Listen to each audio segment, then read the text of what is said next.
Okay, we're looking at online here. And okay. And we're looking at an article here. It says here 5 takeaways for the Nevada caucus.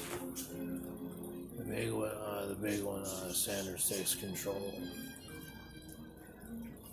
So it says here, Las Vegas Senator Bernie Sanders won big on Saturday and is now the clear frontrunner.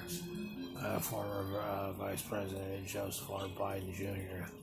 saved enough face to march onto his must-win in South Carolina a week from now.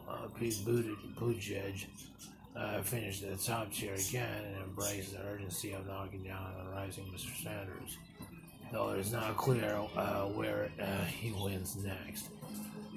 Senator Elizabeth Warren is awash in cash after her debate dismantling Michael Bloomberg, $9 million in 3 days. But the performance did not nudge her up in the standings in Nevada. It says here,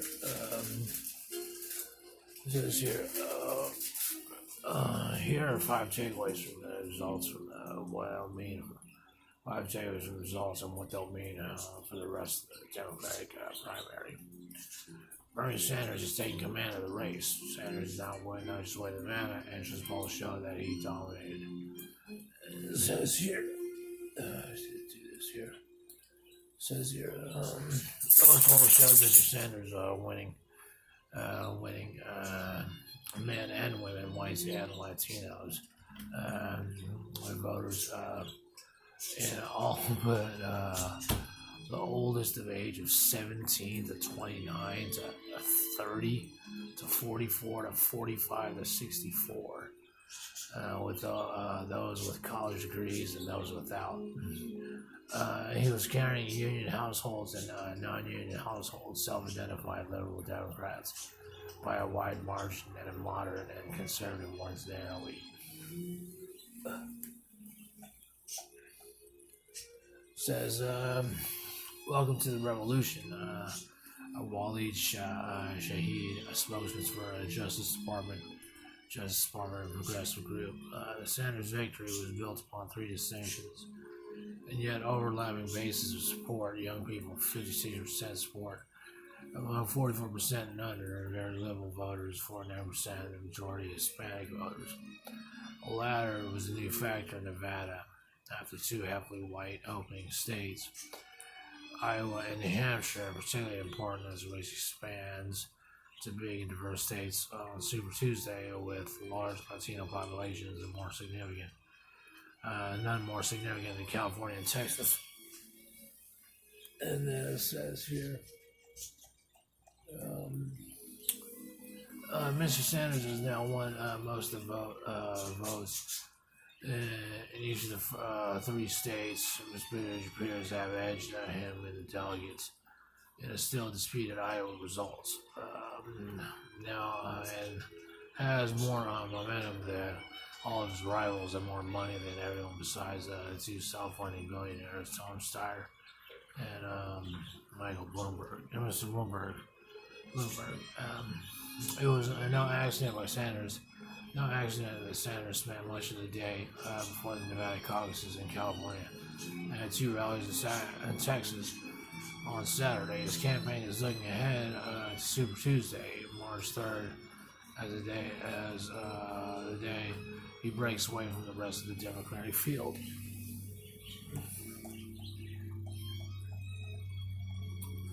Says, not long after the first results began rolling in, Super PAC, supporting Mr. Buttigieg, announcing that it was buying TV ads at Super Tuesday states. Mr. Biden's campaign manager declared that the Biden comeback has just begun, and Amy Klobuchar dropped from her New Hampshire showing, yet claimed to have exceeded expectations. And Miss Warren's campaign manager said her performances their performance last week. The debate would prove more important than the actual election.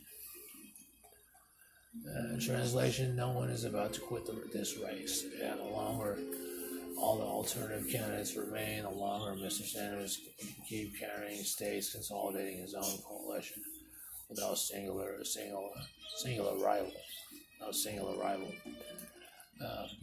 The matter of results reinforce the reality that this fragmented field is putting Bernie Sanders on pace to amass an insurmountable delegate lead, said Kevin Sheekey, campaign manager for Mr. Bloomberg. Each of his own arguments for staying. Mr. Biden, who carried black voters in Nevada, is best positioned to beat Mr. Sanders in the upcoming state of South Carolina. Mr. Buttigieg is strong showings inside Mr. Sanders. Ms. Warren, whose campaign announced that $21 million haul from February, argues that she has money and organizations to compete. And Bloomberg has his billions. Klobuchar's path. Klobuchar's path, which is taking her to taking her to Fargo, North Dakota, on Sunday seems clear. It may be more about grabbing spare delegates to nomination. The collective impact is clear. Remarkable 6 candidates all had at least 12% of the vote among 45 in Nevada, and almost impossible even level of fracture. Joe Biden finished yet still in second place. Joe Biden's the case nomination is straightforward. He's the guy to be president. For the third time in 3 races, Mr. Biden not win. He did not prove. He did improve from his bad 4th place finish in Iowa. In Sasser's 5th. He's in New Hampshire as of late Saturday. Mr. Buttigieg, Mr. Biden were claiming second. The slowly proceeded process results. Finish out later.